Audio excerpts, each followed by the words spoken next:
Bien, hermanos, inauguramos con el Domingo de Ramos nuestra Semana Santa, el corazón de nuestra fe. Y lo hacemos con la entrada triunfal de Jesús a Jerusalén. Una entrada triunfal que nada tiene de ingenua, de inofensiva y de piadosa. Ha pasado el tiempo y es posible que después de 20 siglos asistamos a esta actualización con ingenuidad, con inocencia, de manera inofensiva y piadosa, pero en realidad la entrada de Jesús a Jerusalén no tuvo ninguna de estas connotaciones y ninguna de estas características. De paso, los invito a todos a que con mística, con delicadeza espiritual, con ética y con estética del corazón, seamos todos capaces no simplemente de recordar, sino sobre todo de actualizar. Y actualizar significa hacer que vuelva a pasar. ¿Qué significa actualizar? Hacer que vuelva a pasar. Por eso es más que un recuerdo. Nosotros los creyentes, por la ternura de la fe, somos capaces de hacer que vuelva a pasar, de revivir estos acontecimientos que sucedieron hace más de 20 siglos. Y no solo de actualizar, sino de mirarnos en Jesús.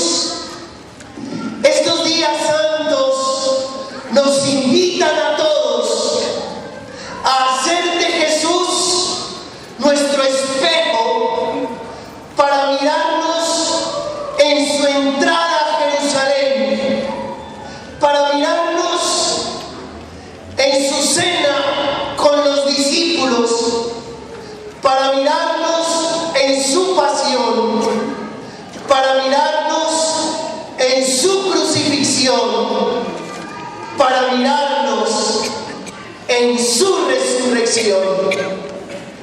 Haremos de Jesús nuestro espejo.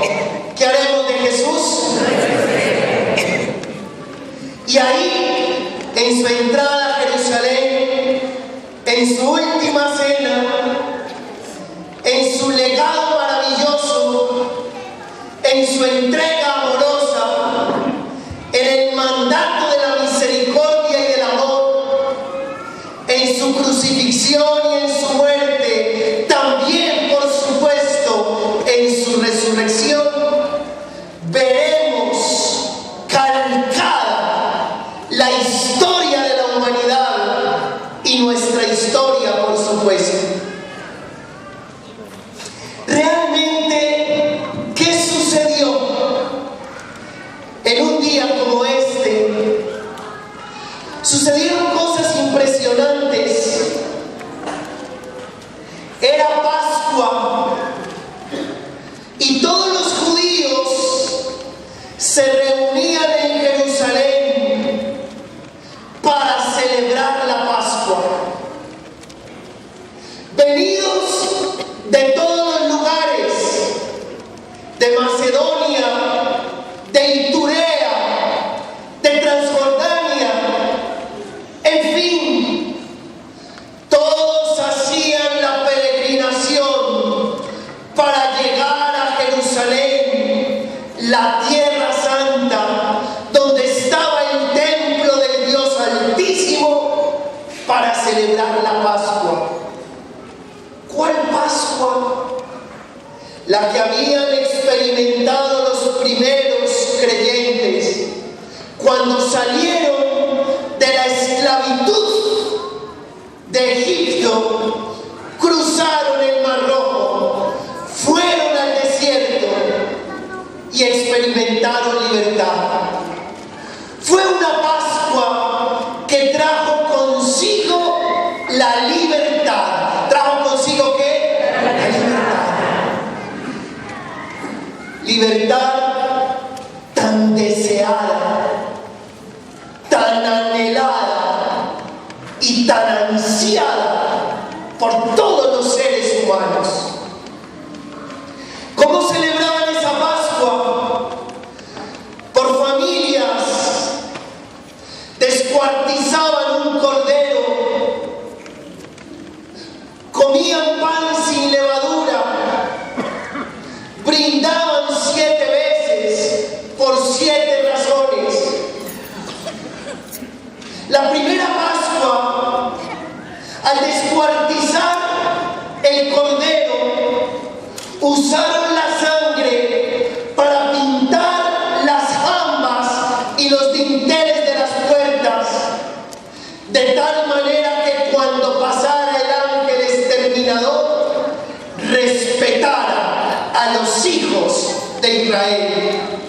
Esa sangre de ese cordero descuartizado se convirtió en el signo para vencer la muerte y para que el ángel exterminador no tocara a los hijos de Israel. En aquella primera Pascua, los israelitas fueron por primera vez libres. Eso era lo que celebraban, la libertad. Y venidos de todos los lugares, lejanos y aledaños, peregrinaban hacia la ciudad santa. ¿Esto qué producía? Producía 2 cosas. Primera cosa, un sentido nacionalista enorme. Pues claro, Israel siempre tuvo un profundo sentido nacional. Y segunda cosa, producía nuevamente un deseo enorme ¿de qué? De libertad. Diga libertad. Esas 2 cosas eran seriamente peligrosas. Generaban en Jerusalén un ambiente de tensión, un nacionalismo, un deseo de libertad. Así que cualquier movimiento era un riesgo enorme. Jesús viene de Galilea con los suyos. Una peregrinación de aproximadamente 3 o 4 días. Era tanta la multitud que la capacidad hotelera de Jerusalén no daba abasto. Pero como era luna llena, podían dormir al aire libre sin ningún problema. Un dato muy importante: el rey iba a Jerusalén por las fiestas de Pascua, hacía presencia en la ciudad santa. Ese rey se llamaba Herodes Antipas, el hijo de Herodes el Grande. Herodes el Grande, el que había mandado matar todos los niños menores de 2 años, porque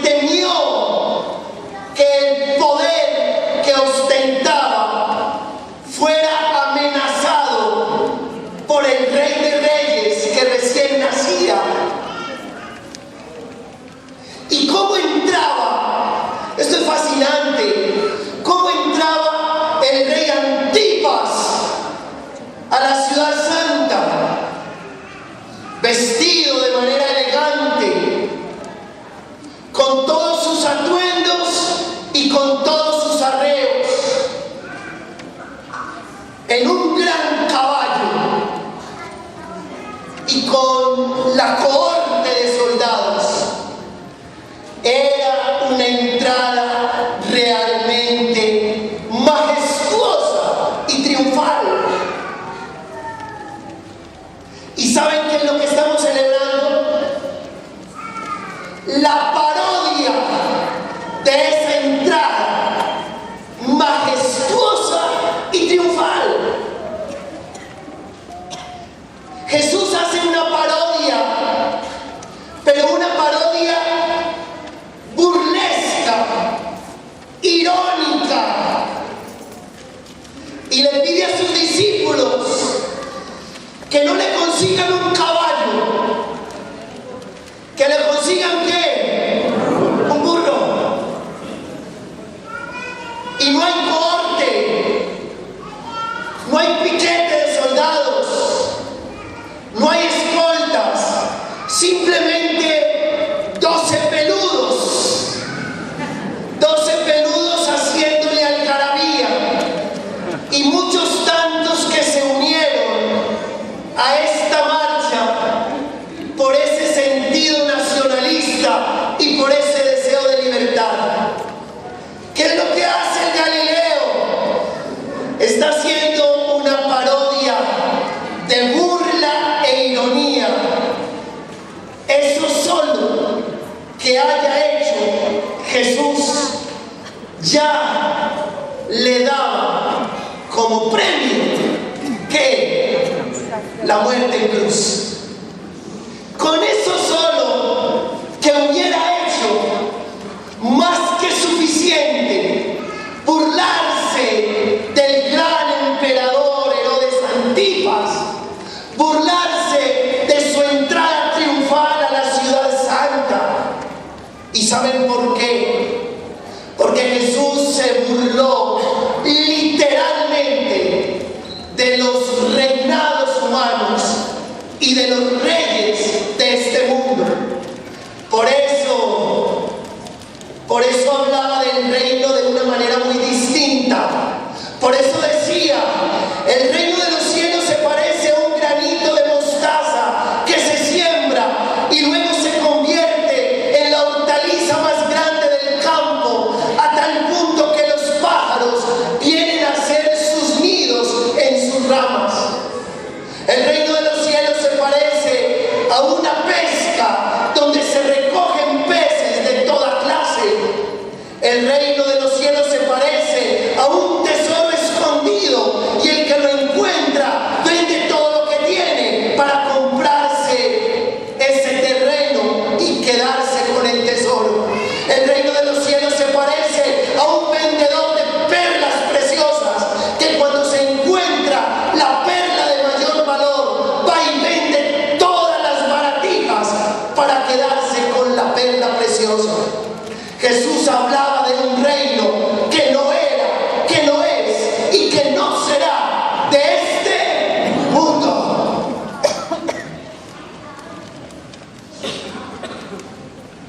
Y cuando estuvo delante de aquellos que lo enjuiciaron, dijo: mi reino no es de este mundo. Más fuerte: mi reino no es de este mundo.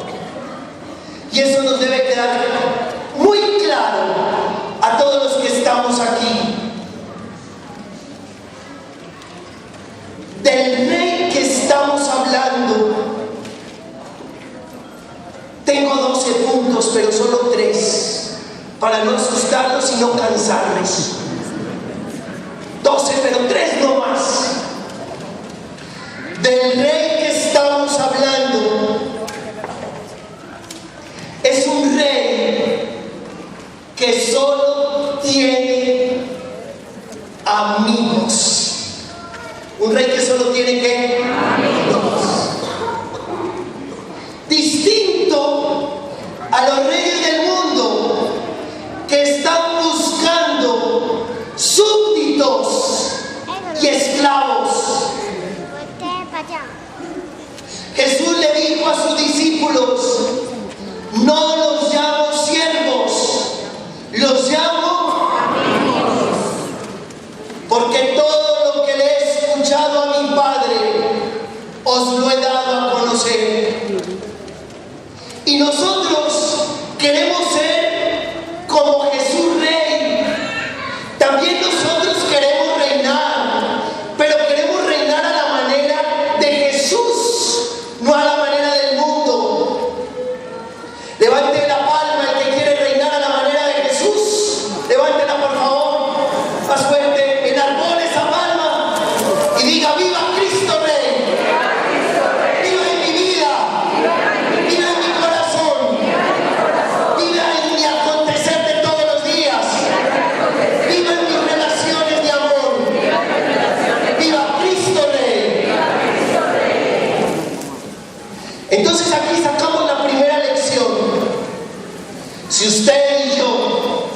queremos ser rey a la manera de Jesús, no vamos a tener súbditos, vamos a tener amigos.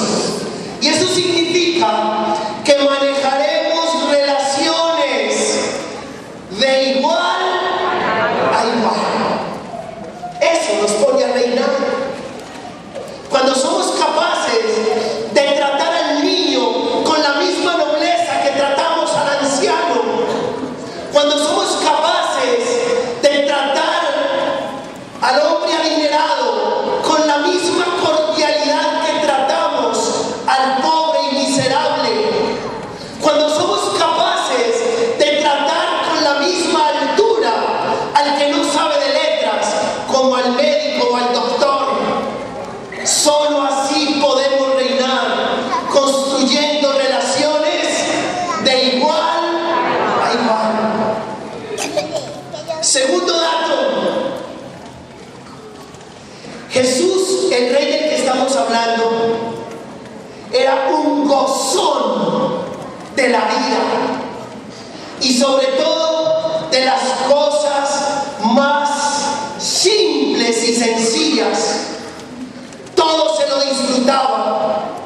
Por eso los fariseos muchas veces lo llamaban comilón y borracho, amigo de pecadores.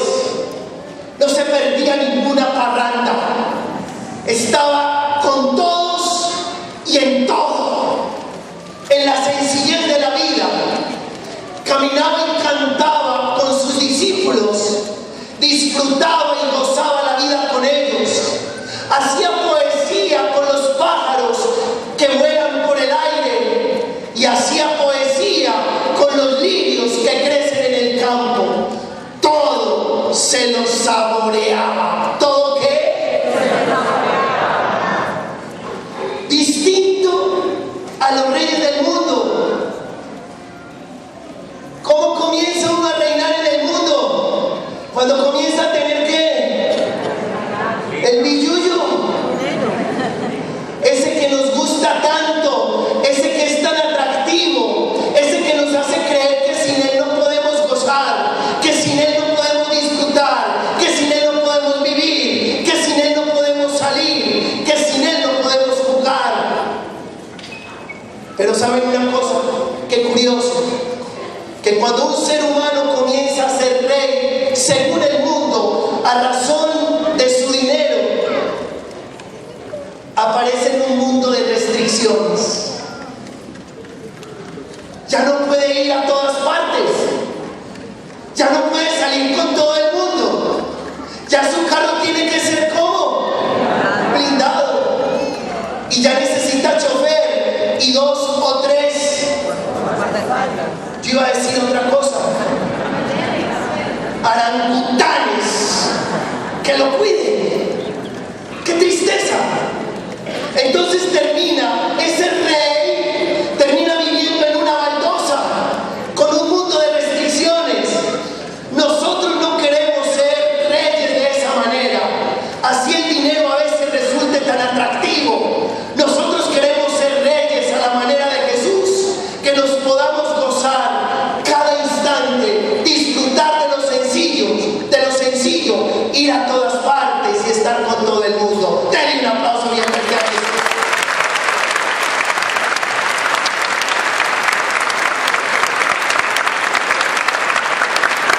Y tercero, dije que tenía 12, pero solo 3, para que me quede cuentecito para toda esta semana. Tercero, del rey del que estamos hablando, es el único rey con el papá vivo. El único.